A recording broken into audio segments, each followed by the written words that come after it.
Ya. Kanca-kanca leh kompak, leh semangat ya Mas Gareng. Iya to. Semangat iki ora mergo apa-apa, mergo bayarane dobel sok tanggal 22. Oh ngono. Iki mau sadurunge awake dhewe metu ana tari-tariane iki mau jenenge apa? Gambyong Muda Tama. Wah, Gambyong Muda Tama. Iya. Gambyongnya akeh-akeh ya, Tru. Nah, maneka warna. Nek gambyong PKJT, nek gambyong Mari Kangen, gambyong Parianom dan lain sebagainya. Nyatane kaya ngene iki diterapne ning wayangan kok ya penak. Lah iya. Wakone sindene iki iso all round to. All round? Heeh. Iso kabeh. Ora mung ketembangan perkara sing klasik, sing modern, ning uga iso nari sesuai dengan alunan kendang. Lah dikendangi dangdut iki yo mega-mega. Oh iya. Lah dikendangi anu yo penak ngono jogetane iki luwes, gratis luwes merangati. Lah iya.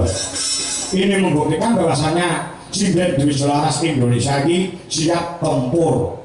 Ya, bisa piye baik iso, bisa model harapan piye baik iso. Ya. Lagi PR kanca-kanca iki mau yo ditagih kawan guruku. Pak Eko Mugiono ingkang wonten ing Cikarang Jakarta. Tanggal 22 lagu apa jenenge lenjer kuning kudu apa? Ya. Lah iya ta nek mung iki basa lagu-lagu nek kanca-kanca iki kaya ngono ki apa ta gaweane to panganane to. Oh ngono ya. Mas Gareng, apa to isih ngabiyantara sowan. Ana daleme menjani Bapak Sugianto Pak RT, Ugo Buyayu, merancang Kontrik Mantingan Kabupaten Ngawi. Sing dituju ya mung awake dhewe, Tru. Walaupun ditawani dalam A, B, C, D, E, F, G, paribasane wis ora kengguh awake dhewe sing tinuju ana telenging kabu ingin kudu bisa dadi asrama menghibur masyarakat dalam rangka pernikahannya dari Mbak Ayu Nadia so Mas Irfan. Oh ngono ya. Matur sembah nuwun peparingipun rezeki panjenengan Pak Sugianto Sri Buyayu. Lumantar panjenengan ingkang sampun paring rezeki yen dipun paringaken dhateng kula sumrambahipun lumintu dhateng para kanca-kanca Dwi Selaras Indonesia. Ya.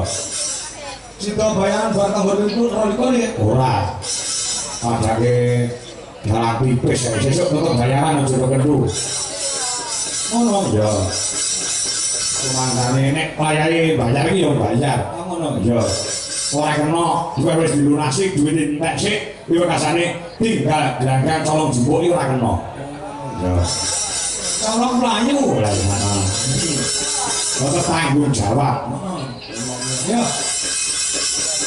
Lu nek sawindri sih legah.